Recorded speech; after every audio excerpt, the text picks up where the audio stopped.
You're in the 06010. Focus. Fantasy Focus. Welcome into Fantasy Focus Football, presented by Boost Mobile. We have the entire team here. Mike, Clay, Yates, Stephania Bell. My name is Daniel Dopp. We're diving into everything that is Week 7. Yesterday, we went through a bunch of different running back rooms, did as best we could to talk about a couple of quarterbacks and whether or not they should be locked in or locked out of your fantasy lineup. Today, we're going to continue that Week 7 preview part 2, as well as diving into a bunch of injuries and a quick Thursday night football game, guys. Normally, I would do a little banter off the top, but we got a lot to get to, so I'm going to say let's get to Thursday night football if you do not mind. Fine. God. All right. Well, sorry. I'm so sorry, Mike. All right. No, I know. It was an exciting game. It was a close one down to the wire. Lots of fantasy stardom in this one, so we got to get to it. I get it. There was a little bit of fantasy stardom on one side. Interesting comments there from Mike Clay. Yeah, I'm not sure, Mike. You know how people wonder, does Mike Clay even watch the games? That comment right there is why people wonder. Oh, is that right? All right, prove me wrong. Go ahead. Friend of the show, Robert Mays, does a great job covering the NFL at large over the Athletic. Had He's a great awesome. tweet yesterday morning about how, like, the past 2 Thursdays have been deceiving, basically, right? We had these shootouts, these high-leverage games between competitive football teams, and he's like, tonight, the Bo Nix-led Broncos against the Spencer Rattler-led Saints harkens back to the days of Mariota and Bortles. Back on, before Amazon had Thursday Night Football, I think it was still Joe and Troy working at Fox, but moonlighting over on NFL Network. And last night was a throwback game. For those of us that remember those days where pretty much all you're rooting for was garbage time fantasy points. And last night was kind of familiar. A familiar feeling was in the air down there in New Orleans. And I'm not talking about because of the fact that Sean Payton was coaching for the Broncos against his former team, and they celebrated Drew Brees at halftime. Familiar for those of us that remember the lesser days of Thursday Night Football. Listen, we always are excited about football in general, but I do want to say in this one, if you were a Saints fan, it didn't feel great, especially if you were an Alvin Kamara manager. I got to tell you, if you've got Alvin Kamara, without having Derek Carr and now these other 2 wide receivers, obviously Chris Olave was out, Rashid Shaheed is going to be done for the rest of the season. Is there reason for panic on Alvin Kamara because teams are just going to load up the box and do what they can to stop him, you guys? Well, I think if Chris Olave is out again next week and Derek Carr is out again next week, and they now have, obviously, the mini-bye to help aid the process, so you have more time on your side, then the outlook is much gloomier than it is with those guys on the field. But last night, it was pretty obvious. I mean, the Saints' first half drives, it was 4 plays and a punt, 4 plays and a punt, 3 plays and a punt. Like, they can do nothing, so it's understandable that Alvin Kamara is going to be bottled up. If you want the good news for Alvin Kamara, he is RB2 on the week right now. So we've got that going for us. On the downside of Alvin Kamara, he had his fewest scrimmage yards of his career in a game last night. Fewest ever, 26 total for Alvin Kamara. Worst case scenario, and he still got 8 points, which is, I mean, we've seen way worse. It could have been, still had 8 points because he had 6 catches in the game. So, yeah, that's worst case scenario. We do expect Derek Carr back in, I would say, 1-2 games, most likely, and that'll help. Do we expect Derek Carr back in 1 to 2 games? That's been the timetable. I mean, Mike says it's true, so. well, I'm a doctor, so. All right. We were having that conversation earlier. I think that what's being overlooked here is the Saints' interior offensive line is decimated. And as long as you don't have any perimeter threats, the wide receivers are down, they're in trouble. And I think the fact that they don't have their starting quarterback and everything was on Alvin Kamara and there was really nowhere for him to go. I think it's such an outlier when you compare it to the other Alvin Kamara games this year, that I'm not panicking on him for fantasy purposes because he is going to get Derek Carr back soon. And you are going to get Chris Olave back eventually. You're not going to get Rashid Shaheed back because he is now done for the season. We learned that yesterday. Yeah, and one of you, I don't remember which one said, you were like, maybe this is one of those games where Alvin Kamara has 7 catches for 75 yards. You were close on one of them. I was off by 1 catch and 64 receiving There you yards. go. But I did manage the nearly 7 catches. I think I was hoping for like 12 last night for Alvin Kamara. But this is a burn the tape game if you are a Saints fan or player or coach right now. And as far as the fantasy takeaways are concerned, they're fairly narrow because we are certainly hopeful that when they do return to the field, which is next Sunday, that they have at least one of, if not both, Chris Olave and Derek Carr. That just changes the outlook of this offense in so many ways. Yeah. New insurance running back in New Orleans. No surprise, really. Kendry Miller comes off IR, and played 30% of the snaps, about doubled up Jamal Williams, and that was apparent pretty early in that game. I think he took the third carry, if I'm not mistaken, for the Saints. So if you're looking for that insurance guy to kind of stash on the end of your bench, it looks like Kendre Miller, and he looked kind of good last night. This is the third-round pick last year. Like, right. these are fresh legs versus Jamal Williams. Awesome dude, awesome player for a long time with both the Packers and the Lions. He has hit that proverbial running back age wall, does not have nearly the juice anymore. So hopefully Kendre Miller remains that second running back in New Orleans. But I feel like, honestly, at this point, Saints fans that are listening right now or Commanding managers that are listening right now are like, can you guys just talk about the Broncos for a second? Because Yes, last please. night stunk. Dude. Ball of fire last night. Let's talk about the running back that actually looked really good last night. Javonte Williams found the end zone twice. Like all of this preseason, like the excitement around him potentially returning from this injury. Talked about how he wasn't 100% himself last year. And now we finally feels like we saw it. 14 carries, 88 yards, and 2 touchdowns, plus a couple of catches in the passing game. Stephania, he looked fantastic. It was the way he moved.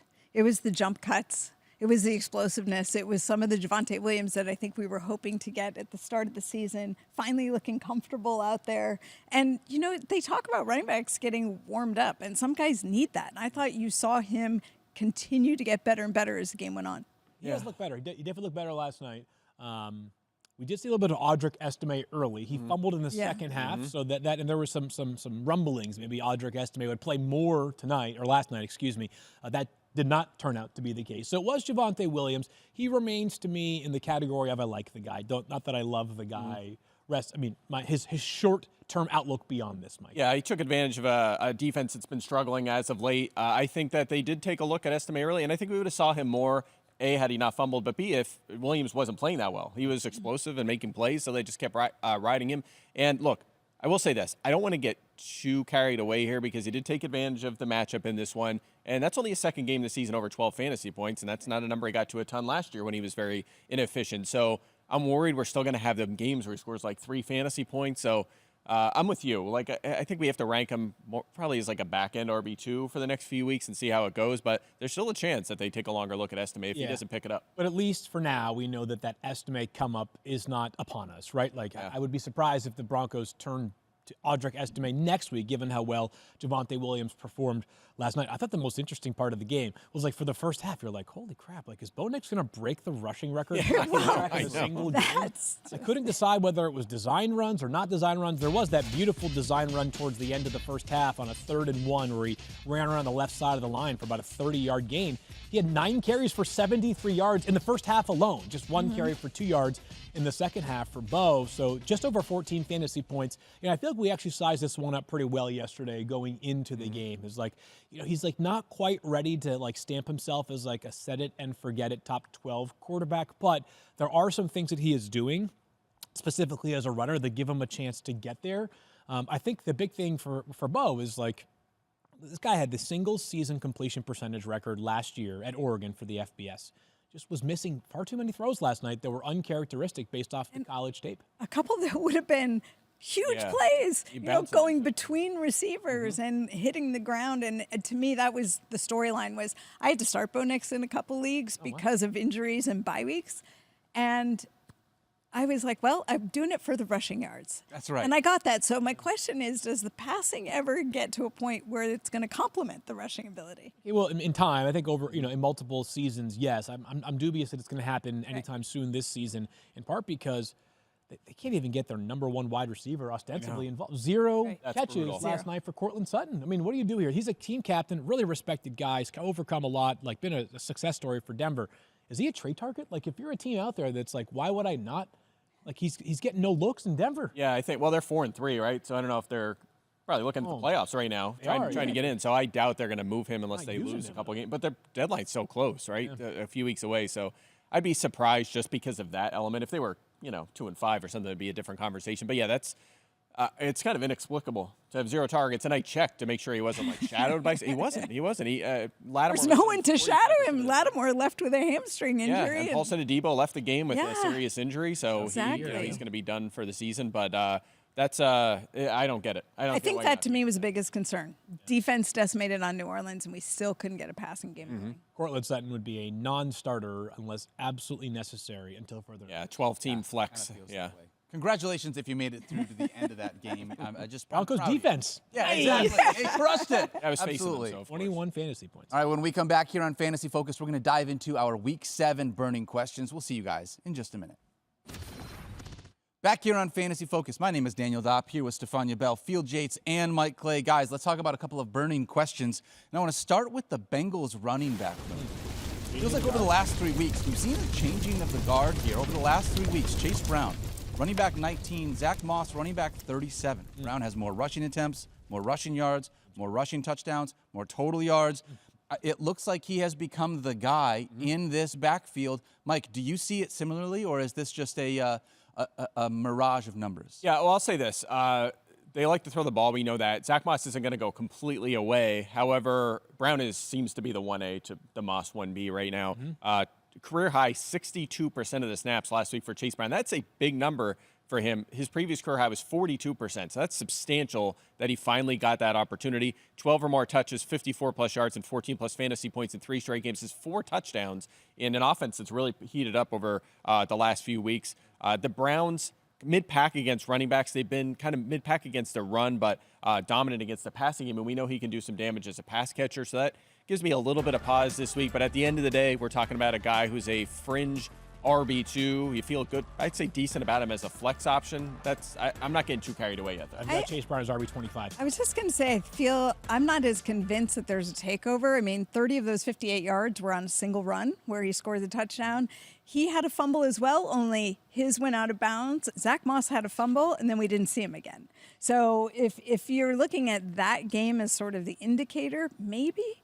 But I agree with you. Zach Moss isn't going away, and I just wonder if we're in for a 50-50 split here. You guys think, is there a handbook somewhere that NFL coaches carry like in a pocket during games that it explains to you how you have to treat players when stuff fumbles? Yeah. If you fumble the ball out of bounds, you're fine. It's okay. If you fumble the ball and didn't somebody turn it on your over. team, and these are basically coin flips, recovers the ball, you're still fine. But if you fumble it and some defensive player makes like a toe-tapping save on the sideline to recover it for the defense, you're out for the rest of the game. How about Travis Etienne last week, where he fumbled and it got turned over on review, and he was still got done. benched. Yeah. So you never know. You never I know. never what's going quite on. understand that. I like that Chase guy Brown that as holds the RB25. coach to make sure he doesn't go into the that guy has the playbook in his back pocket. Tell us what to be able do. pull it Bench out. I also just to make this point last a little bit longer, I don't understand the whole idea that benching someone, like public shaming, really helps your confidence with carrying the ball. timeout. I know this is NFL what teams timeout, do, right? but I don't know. We've been don't know how publicly much shaming that Mike works. Clay for a while, and he's still showing up. Looking better than ever. Hey, Yeah, Ramondre Stevenson, the trick seems to be one play. yeah, that's true. You're punished One for one play. play, and You're then he not has like starting. one of his best games of the season. Yeah. More There we go. Ramondre later We in solved the it. show. Yeah. All right. We all have Chase Brown. I believe all of us have Chase Brown inside the top 25 at the running back spot. And Zach Moss this week is a little more around the RB 30 situation. That's where I had him going into. I pulled my ranks prior to Thursday Night Football last night, so it'll move up a little bit, but I had Moss as RB30. I had Alvin Kamara as RB62 last night, just as a reminder going into the game. I was nervous. That's good. I Smart. thought like they'd really bottom up as a runner, and a lot of volume in the passing. Zach Moss also had a foot injury that he came into last week with that caused him to miss part of the game the week before, and Chase Brown was on the injury report last week. Neither of them on the injury report. Love to hear that. So that's good. awesome. Love to hear that. All right, let's talk about Travis Kelce, because I feel like Travis Kelce is a completely different player now that Rashee Rice is gone. First 4 weeks with Rashee Rice, averaged 7.7 fantasy points per game with an 18% target share. The 2 weeks without Rashee Rice in the lineup after he got hurt, he's averaged 16 fantasy points with a 32% target share. He is clearly locked in now as that safety blanket for Patrick Mahomes. Is there anything else we need to say? Because there's no what are the Chiefs going to do Playing the 49ers. without Rashee Rice, without Hollywood Brown, obviously. Juju Smith-Schuster's now on the injury report. We'll see whether he gives it a go on Sunday. Yes, I mean, you said it. First in catches, targets, receiving yards, points, and target shares amongst all tight ends over the past 2 games that he has played. He hasn't even had a touchdown in those 2 games. Yeah, exactly. No touchdowns this season. Yep, no yeah, touchdowns so, this season, so I'm with you. Yeah, I mean, he had that brutal start, and it doesn't have a touchdown, and he's still 10th in fantasy points per game, as if he needed evidence that he's a lineup lock. I mean, just that alone. But yeah, the ceiling's high now with the fact that they have to feature him. They don't have a choice. Yep, that seems like an easy one. All right, Let's talk about Calvin Ridley. Field mentioned a couple of stats. I wanted to say great stats, but they're really depressing stats about Calvin Ridley. They're really earlier on depressing. in the week. I did find a great stat for Calvin Ridley, but Stephania, whoever. Oh no, I got depressed looking into this more closely. Is he going to have the question that we were posed by our producer was, is he going to have a catch this week? Because he didn't even have a catch last week, Right. Stephania. It's been brutal. Only 9 8 catches targets. this season. That was the thing. It'd be one thing if you didn't have a catch and you were only targeted once, but you had 8 targets and there were 0 catches. He had 1 run for 9 yards. That was it. That was the production. And if you look back at the prior weeks, week 4, 1 catch for 5 yards. Week 3, 1 for 9. What are we doing? Benching him. Benching him is what we're doing. Yeah. I've got him as wide receiver 52. I guess I meant we, like, as in the team, but Found a good also, stat, though, for Calvin Ridley. I did like this one. Calvin Ridley made $1.28 million per touch last week. Stop. He makes $23 million Kinda a like year. your and he had salary, 1 Field. touch. Yeah. Take off about 9 zeros, and we're getting closer and closer. His last 3 games, he has 2 catches for 14 yards. And I was trying to figure out what it is. Like, Yeah. I think the quarterback is a huge problem here. Yeah. I think the way they're utilizing him is a problem, too. He's second in the NFL in average depth of target. Like, I just don't think that the quarterback is capable of driving the football down the field with enough accuracy that it's going to work for how they're utilizing Calvin Ridley. Don't forget, Will Levis hurt his shoulder in week 4. Yeah. And I wonder if that, you take Will Levis and then you add on top of it an AC injury, is that clouding the picture even worse? Because in week 2, 4 for 77. Wide receiver 52. I think that's the case right there. And you don't pay someone that much money, was the deal, over $100 million, and give him a career, lowest since 2019 in terms of target share, 20%. That's not enough. You don't pay a guy that much and not feature him. And that's kind of why I liked him during fantasy draft season, was like, pay a guy. And he was like relatively cheap in fantasy drafts. And it's looking like an L so far. But I will say this. Weird offseason for them. Yeah, it really was. Could be a little greasy wheel thing. Like, this was a topic after the game and the pressers, and he had some comments and frustration. I could see them trying to feature him this way. I mean, I guess they did in the second half last week. He had 8 targets, but There's no doubt that's the best case scenario right now. Yeah, that's true. And by the way, 30% of his targets have been off target this year, 6th highest rate. So yeah, part of that's the utilization downfield, but also the quarterback play. It's a problem. It's a real problem. Is there a chance that Arthur Smith is just moonlighting as the OC for the Titans as We well? had to go there, man. Come on. I mean, I'm just saying. It just feels like Arthur Smith would never throw Yeah. the football down I was the going to field like say, that. that, True, actually. Let alone there's 8 too many Right. targets. ADOT would be negative 18.7, not positive 18. That's fair. Okay, all right. Enough with my Arthur Smith slander. Let's talk about one more player here that I feel like we got a big question about. This is a really interesting one, I think. Sam Laporta. Yeah, it is. Yep. Listen, last week, Sam Laporta had 1 catch for 52 yards and a touchdown, and the Lions Best game of the season. won by like 40 points. They just didn't need to really utilize their pass catchers. They were coming up with all sorts of trick plays. They threw as many passes, it feels like, to Sam Laporta as they did their offensive linemen. Correct. So Even less, right? Yeah. Maybe even less. yeah. The passes that counted, maybe. Exactly. Yeah, the same. This is a tricky one. So he hasn't had 5 targets since week 1. There's a lot of incredible data that's out there on the internet right now. And then, the vast majority of it comes from Mike Clay's brain that we have at our disposal. But I saw a visual of like first target reads amongst pass catchers in the NFL. You got guys, it also included like air yard share. It was like Malik Neighbors was like at the very, very top, like in a different quadrant from the rest of the NFL. You just skip by it when you saw air yards. You're like, you block that. I don't even I read like the this. first read part was good. That was information to me. So, and then you see Sam Laporta, and he's like super low. Basically, it's like they're just not designing plays for Sam Laporta. He is like read 2, 3, or 4 on some instances for Jared Goff. So I've got him as tight end 13 this week. A couple of players that were legitimately added off of waivers recently that I have ranked higher include Kate Otten and Tucker Kraft. Yeah, this Put is you some perspective. They also faced the Vikings this week, which makes me a little more nervous. Yeah, they've they've been bad against tight ends. It's the only thing. Like, that's the only area where you could kind of, and it's a small sample, of course, but Tucker Kraft, George Kittle at 17 plus, so maybe there's hope there. But yeah, 15 targets in 5 games is kind of wild. 0 games with 13 fantasy points so far. He had 8 of those last year. But what's wild about all this is that he's 15th in fantasy points per game, which just shows you the state of tight end. I mean, he's not that far away from joining the tight end 1 ranks again, but I have him 13th this week, so.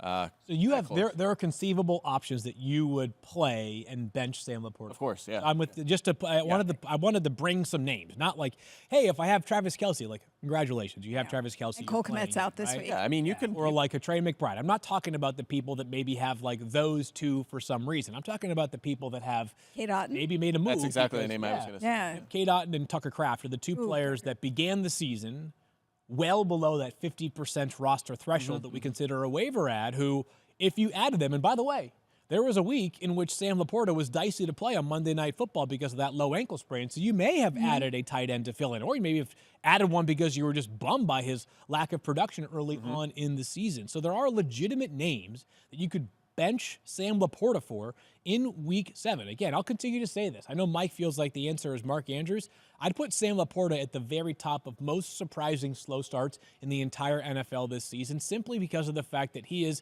a second-year player in an incredibly pass-friendly offense. Yeah, I think you could say both. They're both shocking. I don't know if one's. I just think Andrews just complete drop in usage. Like, at least Laporta's on the field. Andrew, I don't. He's running routes. There's not a tight end that's out there more than him. Where it is, you're having that problem with Mark What's your Andrews. confidence level in this game, Daniel? You guys winning? I think in spite of the fact that we are underdogs in this game, I think the Lions come out with the W. I like that confidence from you. Usually you're like, my usually start of the show up week for is hot. some Wait, guy. explain to me why you think that. I'm genuinely curious. So I think a couple things. I think that this passing game offense, like the Lions offense, looks as good as it's looked all season long, right? I think the defense is going to show up with a big chip on their shoulder, trying to win one for Aiden Hutchinson with everything that happened there. Yeah. I also think that in The spite emotional. there is a little bit of an point. emotional thing Yeah. that's tough to quantify. I also think that the Vikings have been really good. Second fewest running points to running backs so far this year. But part of that is game script. They've been up so much that people have been throwing the ball on him nonstop. I think the Detroit Lions are going to find ways to not only get their running backs involved, but Mike, you did say this. Sam Laporta has 0 games with 13 or more fantasy points. Is that correct? Yes. Okay. So my guy, Jameson Williams, has 4 of his 5 games with over 14 fantasy points. It's like they've kind of switched and started to utilize Jameson in that role. So I still think they're going to get out there and they're going to throw the ball. I think their offense is looking as good as it has all season long, and they've given Minnesota can be beat through the air. Yeah, we have not seen Darnold pressured yet. Nope. He's not trailed yet. Wow. Literally not trailed. He literally has not 1 trailed. second. I'm curious to see if the Lions can make that happen and turn things around. In Minnesota, it's going to be I think a tough Lions one. win. Picking the Lions. All right. When we come back, we're going to talk about some sophomore slumps, question mark, for the quarterback position. We'll see you guys in just a minute. Back here on Fantasy Focus, Mike Clay, Field Yates, Stephania Bell. My name is Daniel Dopp, talking about a couple of sophomore quarterback slumps potentially. I want to start with Anthony Richardson. Stephania, first, before we talk about the numbers, is there any reason we should be concerned about playing him here in Week 7 from an injury perspective? Finally. I think we're getting Anthony Richardson back. I mean, it's been encouraging, but what happened last week, I think a lot of us thought that he had a good chance to play because of how he'd looked in practice. It turned out that he still had a little bit of discomfort when they were going through warm-ups in the morning, and the team just decided they didn't want to put him out there. It was not an Anthony Richardson decision. This was a Colts decision, that they weren't comfortable with him being anything less than 100%. And part of that might be because they don't want to change his game. They do want him to continue to run. So for fantasy purposes, we love that. Anthony Richardson will start this week. Okay. I mean, if you have Anthony... Barring a setback. Correct. I Correct. always have to put the parentheses in there because things can happen. People show up on Sunday morning and things And this can is change. why you tune into Fantasy Football Now every Sunday morning, 10 a.m. Mike almost missed the show this morning. He's got a shoulder injury. In a show of solidarity, Mike and I, This is what happens when you lift You weights need a during the sling. season. If you just wear a sling, you'll be better. I have one available. So I get. I exercise, try to lift some weights, and now I'm battling shoulder pain. When nerds lift weights, there's problems. I'm just getting old. That's the problem. That's what it is. That's confirmed. That is confirmed. Fields, you gave some reasons for optimism. I just want to go there one more time. I have Anthony Richardson outside my top 12 at the quarterback spot this week. I don't know where quarterback you're at. 10. I'm at quarterback 10 right now for Richardson. I thought about this more and more. So there are some stats. The first 2 drives, the last time we saw him play, he had 71 passing yards and 3 carries for 24 yards. Both of those drives resulted in touchdowns. They were moving the football effectively. Only 13 snaps. And by the way, who was that against? Steelers. Yeah. So an excellent defense. This was not, taking advantage of of a great matchup, I should say. I thought about this, though. The numbers are what they are.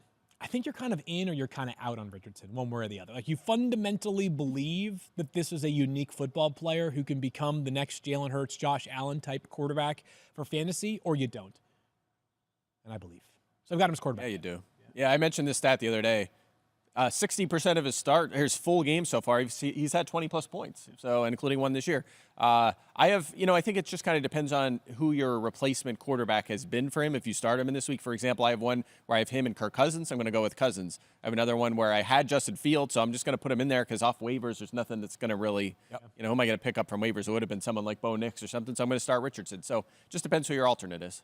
I feel a little bit less confident because, in spite of everything you're saying, I want to see the consistency. We've seen that upside. We've seen what he can do, but there's a part of me that feels nervous where it's like, I've thrown him out there, started him in a couple leagues, and then he gives you a bottom 25 performance for the week. And so this is one of those things where ideally Anthony Richardson stays healthy. We get a full game from him. We see what he can do, and we see how he can get his pass catchers involved. I think we have to remember, he only played how many games last year? 3. 4. 2 full games, half games. Right. So 4 total. just think about that for a rookie. Now, how many games has he played this year? 3 of 6. Yeah. So you could take out the part where you're concerned about the fact that injury has limited his time, but understand that as a rookie developing in the NFL, when you talk about trying to reach consistency, I think you have to get there. I mean, he is still a learning and growing quarterback, but in the process, he will deliver to you rushing yards. And we've seen him be willing to throw the ball down the field. So I think that if you can be patient with Anthony Richardson here, it is going to start to pay off as long as he can stay healthy. By the way, if you're looking at your lineup page, you're going to see that red 32, as in the Dolphins will have the fewest fantasy points to quarterbacks. This is, we talked about this too. Red 1. They've been good. We don't know how good they are because they face the second fewest pass attempts in this.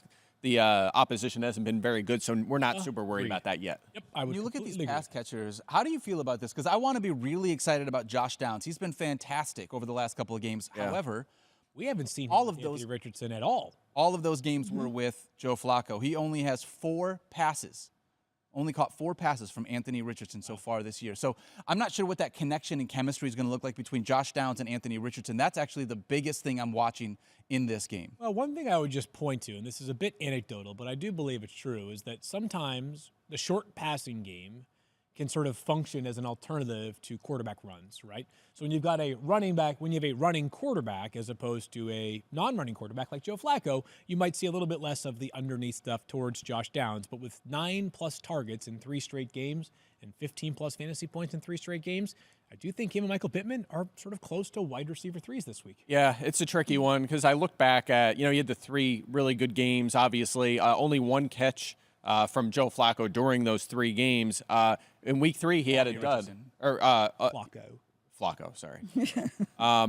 He had the dud in week 3 with Anthony Richardson under center, but 5 targets in the game. That was the same number as Pittman in the game. That's good. But I look back at last year, too, because I was like, did they have a little bit of a connection? Because Downs was good in the first half of the season. The answer is no. Failed to reach 35 yards or 6 fantasy points in Richardson's 2 full games last year. So there's really zero evidence that he's going to have a good game with Richardson so far. We haven't seen it. I'm watching it. His first good game with Richardson will be the first one ever. So that makes me a little bit more nervous about him. I'm with you on that one. All right, really quickly before we move on, Stephania, any updates on Michael Pittman, who was maybe going to go on IR, but then played, but then said he could maybe still go on IR? I think that he put in a full practice yesterday after not practicing at all on Wednesday. Okay. It shows you that they're trying to protect him, but he's still good to go as of right now. All right. Let's talk about Coleridge Bernard then, because I do have a question about C.J. Stroud. Sorry, his name is Coleridge Bernard, in case anyone did. Coleridge Bernard? Coleridge Bernard Stroud the 4th. Thank you. Where's I just the J, learned then? something. Really? I don't know. I remember him having a unique name. I did not. CB recall Stroud? it being- Yeah. Anyways, let's talk about him. And because this guy, 18 or more fantasy points in 3 games this year, but he still has very limited rushing upside. How many design runs do you think he has so far this year? I don't know, but I do know how many career games he has with 30 or more rushing yards. I'll bet it's low. He has 1 design run for what it's worth. 1. He has 0 games with 30 or more rushing Checks out. yards. Yeah. He's incredible as a player. I've really derived great joy watching C.J. Stroud operate at the highest of levels as a passer. He's now played 21 career games, though. He has 6 games inside the top 10. He has 4 outside the top 20. So he's been almost as good of a bet to be outside the top 20 as inside the top 10. On the plus side, he's got, 11 games in between there where it's between quarterback 10 and quarterback 19. So, he kind of is what he is for fantasy purposes. An amazing player, not going to run the football, so he requires nuclear passing plus touchdowns to become a top 5 player. Yeah, and this is why I didn't draft him a lot this year. I was just like, I don't know if he has a ceiling. I would have rather like Richardson because at least there's a higher ceiling. You thought even if everything goes well for Stroud, which by the way, top 5 in attempts, completions, passing yards, and touchdowns. Yeah. It's only 13th in points per game because he only has the 75 rushing yards, and that was the worry. He has to just light it up as a passer to be a top 5 fantasy quarterback. And we haven't seen that. 3 passing touchdowns last week. That's only the 3rd time in his career he's done that. And we need that consistently for him to pay off as a top-end quarterback. So I'm with you. He's going to be like a back-end QB1, a fringe starter, but he's just not – he doesn't have the toolbox, if you will, to be an elite fantasy quarterback yet. Fewer avenues to get there is how I would describe it. Right. Well, that matters in fantasy. It does. Give them points. For sure. We're trusting both of the pass catchers that he's got there, and Stephon Diggs and Tank Dell. They're both starters for us. I do have C.J. Stroud as quarterback 7 for you. Just not as much upside I as some like of the guys. it. A little bit Feels higher. 14 against the Packers. Oh, okay. All right, when we come back, we're talking about some breakouts or fake outs. Stick with us. Back here on Fantasy Focus, my name is Daniel Dopp, here with Stephania Bell, Field Yates, and Mike Clay, talking about some Week 7 breakouts or fake outs. Let's start with Najee Harris. Najee Harris last week had a fantastic game. 100 yards. Finally. The transition. Our animation, our guy Tyler, our producer Tyler, just puts together some awesome animations for us. He's fantastic. 14 carries, 106 yards and a touchdown, plus 2 receptions. Got over 20 fantasy points. Field, was this a breakout performance or is this a fake out performance from Najee Harris? I would say it's somewhere in between. How's that for a cop? Yeah, I don't think Najee Harris is going to catapult inside my top 20 for running back rankings, but he is still a startable player, especially in 12-team leagues. Now, he has been 30th or worse in 4 of 6 games this season. However, he's still getting so much volume in an offense that we know wants to run the football. And as a matter of fact, might run the football even more now with Russell Wilson. That's what I was going to say. Justin Fields, if he does not start, you take away that running element. So I have Najee Harris as RB28. The big thing here with Najee Harris, and this applies to every Steeler not named Justin Fields so far, is touchdown upside is hard to come by. Najee found the end zone for the first time last week all season. As a matter of fact, Najee and every other Steeler has 5 touchdowns this season. Justin Fields has 6 by himself. Yeah. Mm-hmm. Do you think they bring in Justin Fields at the goal line just to be able to still have that? They might. Why not? Yeah. They're being very secretive about the plan. Yeah. I think it's very interesting because it feels they're taking on the Jets, and I would like to think the Jets have a fairly good run defense, but they just let Ray Davis absolutely smoke them. I know. Very inconsistent, I would say. Yes. Yeah. So I'm with you. I don't think it's a breakout. I also don't think it's a fake out. I think it's Najee being who Najee is in this offense. I think it's a fake out. Do you? Yeah, I'm not in. Down to 48% of the snaps last week with Jalen Warren back. A little bit of that was garbage time, but Warren was a factor. There is no Cordell Patterson, so that helps a little bit. Could be an extra touch or 2 for Harris. 2 or fewer targets in 4 of 6 games. The targets started to spike there when Warren was kind of beat up and out of the lineup, but he's back now. And by all accounts, he should be a full go. He's getting the touches right now, but again, 1 touchdown, and that was his first game over 13.6 fantasy points too.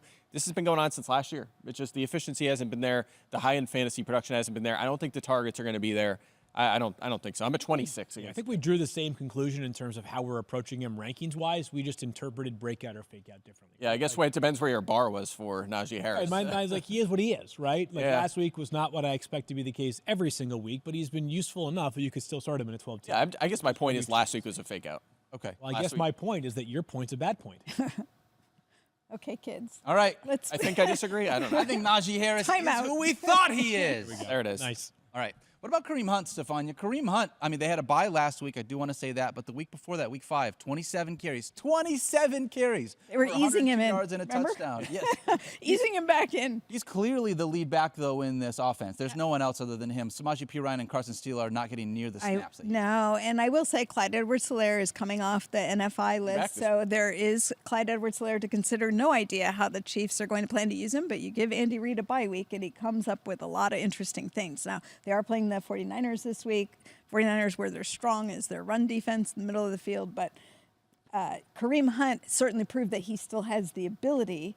I just think I would be I'm not counting on that kind of production every week going forward. I would call it a fake out for that reason, in part because CEH is coming back, and I think once CEH comes back, eventually Pacheco is going to be here, ideally in this backfield, I'm hoping sometime. Stephania, don't say that. A lot of my fantasy teams need Isaiah Pacheco to come back, okay? Yeah. So I think it'll be more, I think to me it feels like more of a fake out than a breakout. Just for whatever it's worth on Pacheco, he's past the window in which he is eligible to return, and there's been zero comments whatsoever about him like being close to return. So we'll see. I think we have to be patient on Isaiah Pacheco.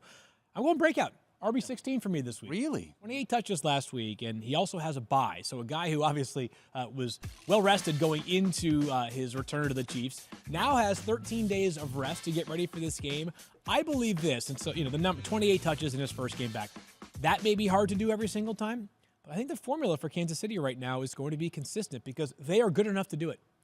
Ground control, offense, excellent defense.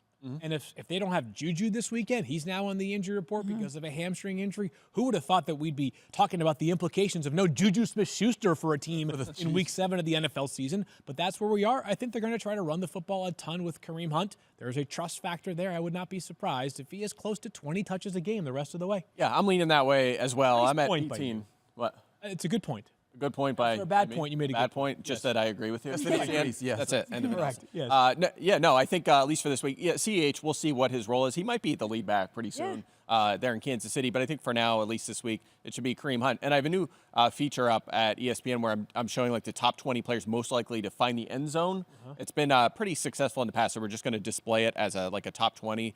So it's up right now, and Kareem Hunt's pretty high on that list. Because again, they're running the ball a lot, and he should get the goal line work. It's a really good offense. They're playing the Niners, but actually been kind of mid-pack against running backs, not dominant by any means. So there's good opportunity for him. Question for you. Who's number one on that list this week? Number one is Kyron Williams at 90%. Wow. Yeah, he has money in the bank on the hands on every single week, right? And they play the Raiders, who are not good. On defense. Not good at all. All right. Well, I guess, all the teams that I have Kareem Hunt on, I should be excited. You guys have him as a breakout. Yeah, it's one of them. It's like we like the outlook, but there's also added risk because what if Edwards-Helaire does look hot? He's the hot hand and he gets the so. Also, the Chiefs aren't afraid to mix things up. No, I've seen that. It's Kareem not Hunt like they're going to follow a pattern, right? Yeah. Literally sign him and he's immediately the lead back. Juju Smith-Schuster, if he's out in this one, is there a chance that we're going to see an MVS reunion? Is he just going to come back to the team that he's been released by the Bills? He's just going to run routes though. That's not target. You're right.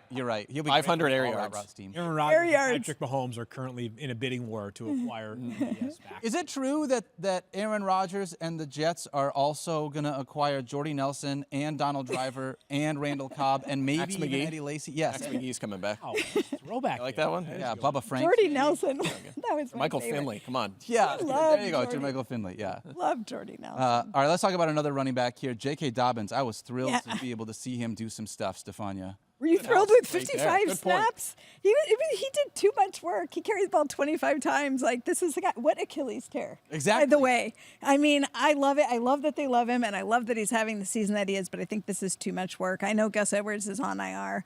My guy, Kamani Vidal, made an appearance on the end zone. I don't think he's a huge threat to J.K. Dobbins. I do think that the workload is not sustainable. Question for you guys. How many teams over the last 4 weeks have allowed more receiving yards to running backs than the Arizona Cardinals, who they play on Monday night? Arizona is a great matchup for them. I'm going to say 0. I have no idea. I just wanted to figure you guys out for a second because it's breakout or fake out. But over the last 4 weeks, no team has allowed more rushing yards That's than true. the Arizona Cardinals. It's been a bad run defense for much of this season.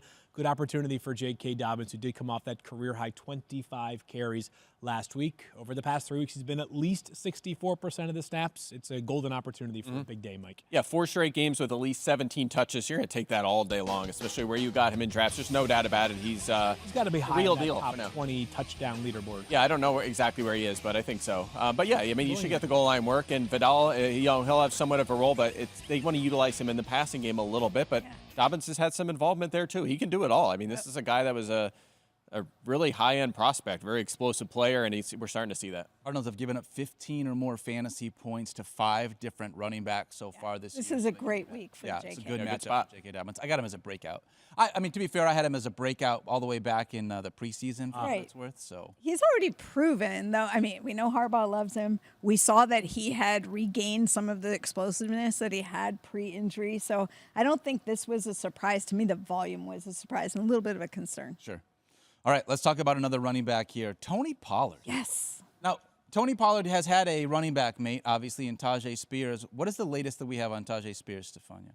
Well, I'm concerned about Tajay Spears' availability for this week. So I think that there's a very good chance there's no Tajay Spears and it's only Tony Pollard. Okay, so if we're seeing only Tony Pollard in this one, Field Yates, what are you thinking about this matchup? I'm thinking about the possibility for a top 10 week here for Tony Pollard, who's been an awesome football player this season with a ton of opportunities. He has at least 16 carries in 4 of his 5 games, and he has 3 or more catches in 4 of his 5 games as well. So involved enough in the passing game, plus running the football a ton. And then, to quote Mike Clay, you had me at the Buffalo Bills, because what a matchup it is. We just saw the Bills this past Monday night let Breece Hall have a vintage day. We've seen Derrick Henry go off against them. Yep. Even the Texans with a running back by committee went off against that Bills run defense. It's one of the best matchups in football right now for a back. Yeah, I just mentioned, Mike, the only reason I didn't start with you is because I know you're going to talk about him a little bit later in the show. But I do want to say this. I just said that the Cardinals have given up 15 or more fantasy points to 5 different running backs so far this year. The Bills have given up 19 or more fantasy points to 5 different running backs this year. Who would have thought the Buffalo Bills were going to be so bad on defense this year coming into the season? Maybe you did, Mike, but I'm shocked. No, not that bad. Not that bad. I mean, they lost a lot of personnel, but it was mostly in the secondary. I mean, they've had Matt Milano. Losing him is obviously a big deal. But yeah, they've been really bad. And with Sean McDermott, you're like, they're going to figure that out at some point. So it'll come down a little bit, you would think. But for now, it's been an excellent matchup. Yeah, really great matchup. All right. Is he a breakout or is he a fake out? Breakout. Breakout, because he's going to get the volume. This is the Tony Pollard we thought we were going to see last year, and it feels like we're finally able to start seeing him this year. He talked about that. Yeah. It's one of the For the reason he came to Tennessee, too. Who's going to be the second running back this week? Which one behind Pollard? It's not going to be Julius Chestnut. You don't think so? No, they were talking about some guy they're going to call from the practice squad yesterday. Oh, yeah? Who is it? I forget. Daniel Dopp. Yeah, okay. Chestnut's the contract. Chestnut is the only other running back on the depth chart, which is my point. Like, it should be the Pollard show here for sure. Okay. Chestnut's roasting on an open fire. It's too soon. Yeah, we're not there yet. What? Still I'm going to put in my Halloween decorations. You can't jump to Christmas. All right. I don't know. I saw a commercial yesterday. It's starting. When we come back, we got more here on Fantasy Focus. We'll see you in a minute. Back here on Fantasy Focus. The entire crew is here. Mike Clay, Field Yates, Stephania Bell. My name is Daniel Dopp. And guys, let's talk about some injuries, Stephania. And answering the bell segment, this is where we dive into all the things that we need to know as far as injured players heading into Week 7. Where do you want to start with this one? Let's start with the New York Giants. Okay. How happy are fantasy managers going to be to see Malik Neighbors back in their lineup? Rejoice. You think? Malik Neighbors has obviously missed time because of the concussion injury, moved through progressive practice involvement this week. I thought Jordan Ronan's tweet about Malik Neighbors, he goes, just out here, looks just fine catching the ball on top of defenders' heads. I'm like, that's what you want to see, because that's what we want to see in the games. He saw the independent neurological consultant, cleared the concussion protocol. So barring a setback, the always qualifier, Malik Neighbors will be out there. Devin Singletary still limited in practice because of a groin injury. I do want to ask you guys, the loss of Andrew Thomas, that's a big blow, losing their left tackle to Liz Frank injury. How does that affect the passing game? The passing game more so than the running game. Yeah. Offensive lines usually find a way in the running game to make up for a little bit better. It's hard for me to quantify it, other than I still have Malik Neighbors as wide receiver 1 this week. Already wasn't but just that much more. It's more difficult for Daniel Jones. Yeah, when you have a 39% target share, though, you'll get the point. And you have somebody who can go up and make catches that might be a little bit off target. Like, he's going to help his quarterback out. And it feels like if there's not a lot of time to throw the football, there's at least one guy there that is getting a lot of short yardage looks, and named Wan'Dale Robinson. So if that's the case, maybe we continue to see. He's also on the injury report. Keep an eye out on that one. So really, every Giants skill player has. Really, everyone in the NFL. I think this week they should just rest all their good players this week. Personally. Oh yeah, I wonder what team they play. There's no particular reason why. I just want them to be healthy. That's all I care about. Mindful Mike over here. You're so generous. Oh, it's the Eagles. Spirit. That's just a Ted coincidence. Lasso's club. Yeah. Coincidence. Stephania, let's talk about another team that speaking of Mike's wanting everyone to sit, do you think it's a good idea for all of the Minnesota Vikings to sit in this one? You asking for a Lions fan? Just for a friend. Just for a friend? Well, here's the thing. Aaron Jones, it's unclear whether he's going to be ready to go. It's still very iffy. He didn't practice Wednesday. He was listed as limited on Thursday, and our friend Kevin Seifert made a good point that they were calling it a hip injury. He's listed on the injury report with a hamstring. Those can be the same because you're proximal or near hamstring attaches up near your hip. Your hamstring bone connects to the hip bone? Well, hamstring's a muscle, but it does attach to a bone. So good, yes, close. But the point being that it tells you it's higher up in the hamstring as opposed to lower down. Now, he started feeling this in the pregame warmups in London. You guys remember Aaron Jones exited the game. He thought he was going to be able to get through it. Turned out he wasn't. And I think given having had a hamstring injury last year that took a little bit longer, they do want to be careful with him. So he does not yet know. He's still iffy for this week. The big one's TJ Hawkinson. I was really excited about the prospect of seeing him, and I have to give you my reasoning why. Because if you look at the timetable, you'd think, wow, it's pretty soon. He only had his surgery in January. But all along, he's really hit all the markers in terms of the recovery pathway. And he's been doing these medical tests. You know, you do rechecks, you go back to LA. I know their system very well there. They do force plate checks and they compare side to side functionality. And he's been scoring so high that you almost couldn't believe he was as early as he was in his rehab. Well, you translate that to him now getting cleared to practice and moving so quickly through that, I thought there was a really good chance we'd see him this week. But it turns out with the timing with London, et cetera, he's only had one full padded practice. And Tyler Williams, who's the director of health and performance there with the Vikings, is really good. You know where he came from?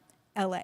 He came from the same place and worked with the same surgeon who operated on TJ Hawkinson. So everyone's really in sync about the communication, and everyone's very excited about where he is, but it's still biologically a little bit early, and they want to make sure he has enough football practice before they put him out there.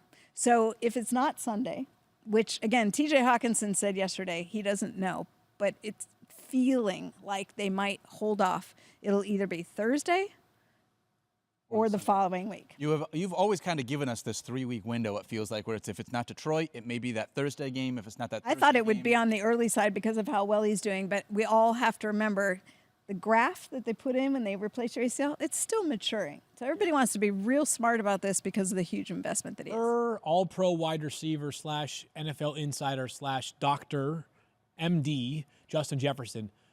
It's not going to be this week for TJ Hawkinson. I saw that yesterday. He did give that up. He was like, yeah, I'm bummed it won't be this week. But Oh, is that what he said? I couldn't tell if he was trying to, sort of throw people off the scent or if he's like legitimately being serious. But what he said, it does sound, I really appreciate this from the Vikings, but like they are all in sync on the communication because what Jefferson said was, he needs to get out there and run routes against people. I mean, they understand that there is this football acclimation that's really kind of the cornerstone to getting him back. Yeah, so I'd say Hawkinson, even if he's up, not playing him this week, you'd stash him on your bench here. Could be a league winner down the road because we didn't pay much for him.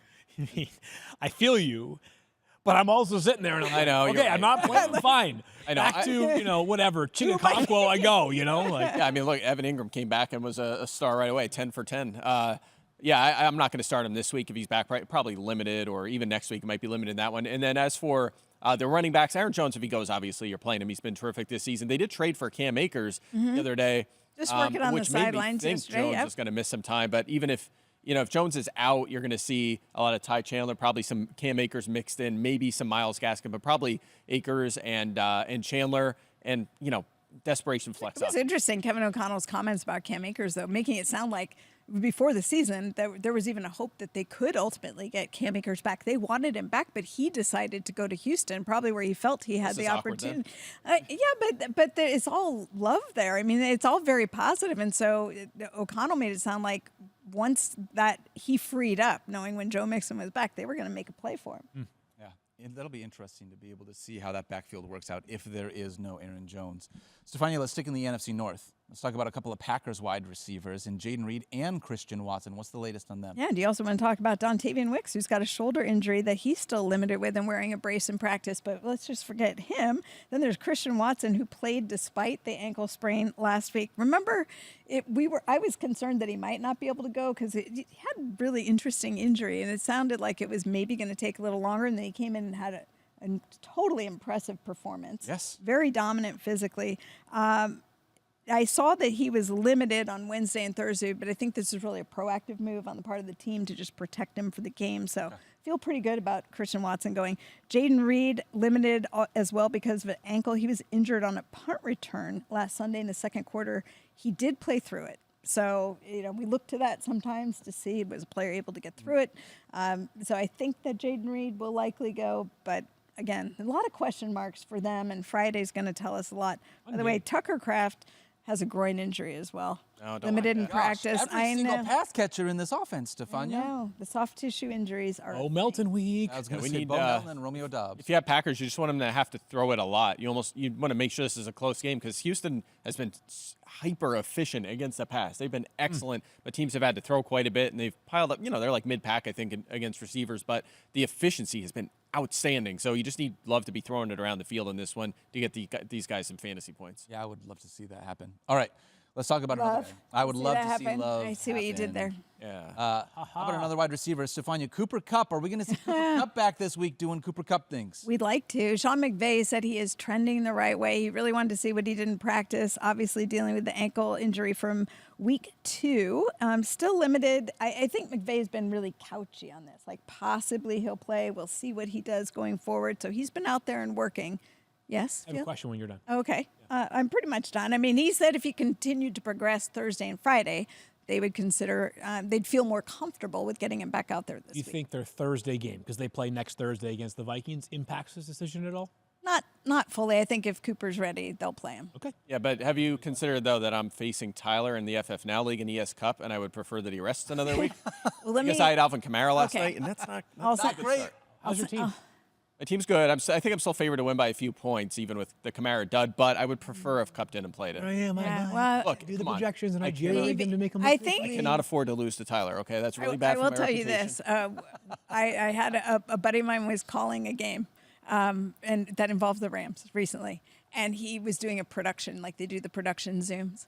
And he sent me a picture, and he's like, oh, so I was talking with Sean McVay, and there you are. And we were on the television in the background. So maybe, this is the Maybe he'll digital consider it segment. then. Yeah, he's like, we can't let, Sean's going to see that and be like, I can't let Mike lose to that guy. that's what I I can't let him lose. You to just That Tyler. guy doesn't that even have out there. pants that go to his feet. Like, we need Exactly. to. Yeah. Thank you, Mike Clay. On the plus side for Mike, if you do lose to Tyler, there's like a 94%, no, 74% chance that Tyler's on vacation next Sunday. That's so a you good can't point. brag about it. That's true. You never know with that guy. Stefania, if they're wondering whether or not he's going to be 100% for this one, is there any reason why we'd have to worry about a ramp-up period with Cooper Kupp? Or if we've got Cooper Kupp, right now we've got him ranked inside the top 10 of the wide receiver spot. I'm assuming if he goes that I can fully deploy him in my fantasy. I think that is the approach. Now, you never know till you're in a game how the body part that was injured responds to being in the game. So you're always crossing your fingers for that first game back, but will the Rams intentionally limit his usage? No, I do not. I can't think of an example of him. He's missed a lot of time, and I feel like every time he comes back, it's like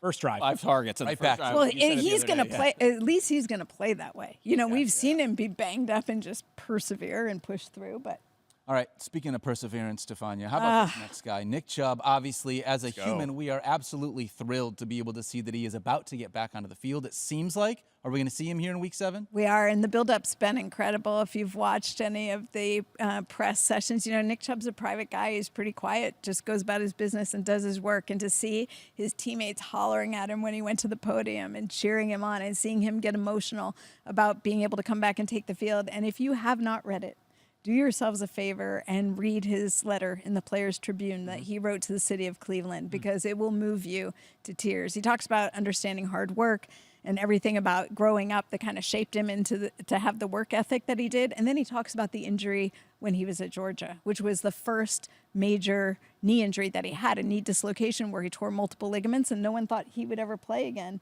And he didn't understand how bad it was till he went through it. Then he does it again here. And now he knows how bad it is because he went through it before. So the self-doubt and the challenges that he went through in recovering from this a second time. And he talked about, I hear this from athletes all the time, but when they're away on an injury, the feelings that creep in when you don't know if you're going to make it back, it's so difficult to get through.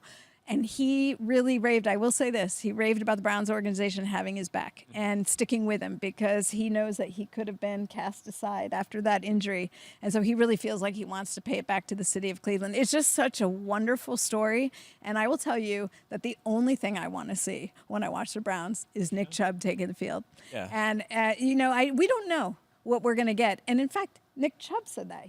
Somebody asked him, are we going to get your pre-injury level of performance? And he said, I guess we're all going to find out at the same time. But I'm interested really in him just getting on the field, testing that leg out. And will the volume be there? I don't know how much he's going to get. Now, Jerome Ford's down with a hamstring injury, but they don't want to overload Nick Chubb in his first game back. I think they want to give him opportunity, see how he responds. But believe me, if he looks good and he comes out of this game well, they're going to lean on him once again. My advisement here for Kevin Stefanski would be, Daniel, you know this from Madden, there's a feature on there that you could change. Usually do it late in the game when you're winning, you chew clock, right? Yes. And it'll just advance the clock, and then you just call it run. It just calls run plays for you. It suggests run Over and over and over. That's all they should be doing. If Nick Chubb, I mean, again, maybe this week he's a little limited, but even Deontay Foreman, Pierre Strong, just stop throwing the ball. I mean, it's not working. It's not working. Nick Chubb's career, I think this is true, actually. His career yards per carry average is higher than Deshaun Watson's yards per attempt passing the ball this season. year. Wow. Run the ball. Just like if Chubb's anything close to what he used to be, stop throwing it. It does not feel like, Stephania, if you had Nick Chubb on your fantasy roster, it feels like this is a week that I want to wait and see it rather than put him in your starting lineup. Are you in the same spot as me? Yes, but I mean, it also depends how desperate you are, because I think they're going to do everything in their power to get him in the end zone. You know, if they're, It might take, if they, I know How they it get might this take, and that might be the end of the day. You know, or they might not bring him in until they're set up, hopefully somewhere close to the end zone. Who is to know how this first game rolls out? Fascinating week for the Browns here, right? Because Cooper's gone too. Don't forget about that. I mean, Oh, that's right. Amari Cooper's gone. Nick Chubb's in. I expect Stefanski to get back to the run heavy ways. We've seen some signs that the last 2 weeks they've been on the run first side of the league after being extremely pass heavy the first month of the season, but I think it might be more extreme now. I just hope they don't, this is a huge injury. This isn't an ACL. This is a multi-ligament knee injury and meniscus repair. Don't overdo it. And it just, Yeah, I bet he's going to, I bet once he gets to 10, that's it, like kind of thing. You know, sometimes you see that. There's just a limit where they're down done. He gets 10 Yeah. touches, and that's it. we'll see. One of the things that you always want to do in football is when you pay a quarterback over $40 million, limit the number of times they actually touch the football. So, that's usually a recipe for success in the NFL. Well, if anything, it'll serve as a distraction, right? Yeah. We'll There you go. have different talking points this week if everybody's talking about Ideally. the return of Nick Chubb. How nice would that be? All right. Like we always say, watch Fantasy Football Now, Sunday morning, 10 a.m. Eastern time, to be able to get the latest on all of the injury updates. We have as much information there as we do all week long. And Stephania, you always set us up for everything that we need to know there. So check us out on FF Now on Sundays. When we come back, we're going to close out Fantasy Focus. We'll see you guys in just a moment. Back here on Fantasy Focus, Daniel Dopp, Stephania Bell, Field Yates, and Mike Clay. Guys, we're talking starts of the week. I'm going to start things off. Let's go with me. I'm going to say Tank Dell. We didn't talk about him a whole lot. Well, I was just saying, like last time we started with Mike Clay, I try to do like a, Red zone style. a half moon, yeah. So Tank Dell, I'm thrilled about him in this one. First game without Nico, 18.7 fantasy points. He was wide receiver 16 on the week. His 9 targets led the team in week 6. It was like we finally got to see him be the guy that he was in his rookie season. 7 different wide receivers have hit 15 or more fantasy points against these Green Bay Packers. And don't forget, last week, Marvin Harrison Jr. left early with a concussion, very early. Otherwise, I think it would be 8 different wide receivers with 15 or more fantasy points. This is a Packers defense that can be beat through the air. I am all in on Tank Dell. I have him inside my top 20. He is my start of the week. Stephania, where are you going? Well, it's funny because I saw that Mike and I picked the same guy for the start of the week. So how confident must you be in this player if you got 2 of us independently without knowing that the other one picked Tony Pollard? First, you guys are copying my stats. Now Stephania's copying my copying your listen, stats. When I submitted my name to when I submitted Tony Pollard to our producer Tyler, you had not yet made a choice, so I could argue that you are copying me. But, I'm first to the dock. You would be smart if you were into the dock. copying me. We already talked a little bit about how Tajay Spears not going to play in this game, most likely. Tony Pollard was so productive in week 6. He's obviously a great pass catcher. Was a receiver originally in college. Yes, he was. Running back 15 or better in 4 out of 5 games. The Bills allow the second most fantasy points per game to opposing running backs. What's not to love, Mike? There's a lot to love. Actually, I don't know why I'm butting heads with you when we're agreeing on. I know. I tried to set it up like, look at how smart we are that we picked the same guy. Let's give a handoff. And Sorry, instead, I got clapped back. Yeah, I did. You're right. I apologize. So I'll just give you more stat. Why not? I'll just read some more stats here. Season high, 75% of the snaps last week, 20 touches and 1 touchdown in that game. And that was, of course, the game where Spears left injured. 19 or more touches, 88 plus yards, and 15 plus fantasy points in 4 of his 5 games this season. So even with Spears, he's been soaking up a lot of volume. And the Bills, of course, most yards. You mentioned second most fantasy points to running backs, most running back targets, catches, and receiving yards to that position as well. 5 run to steal stat you've been rolling with today. 5 running backs have reached 19 fantasy points against him in 6 games this season. So everything sets up well for him. And just one more thing. Qualitatively, he looks like Tony Pollard, that the Tony Pollard used to look like. He was in my running backs feature this summer, and he talked about the fact that it took him over half a season to get back after that ankle injury, and he felt like coming to Tennessee was a fresh start, that he'd be used the way he wanted to, and that he'd be able to show people that he could run like he used to before the injury. That doesn't always happen in these offenses that are a mess like them. They're just like a disaster, and he's still really effective and efficient, so it's been impressive. Yeah, with how bad the rest of this team is, I'm shocked that Tony Pollard has been so good. Field, where are you going here? You guys both went with Tony Pollard, so we're looking for more original ideas here. I'll go with Tank as well. Bigsby, the Jaguars running back, because I expect Travis Etienne to not play in this game on Sunday morning against the Patriots based off of Doug Peterson's early week comments about his availability.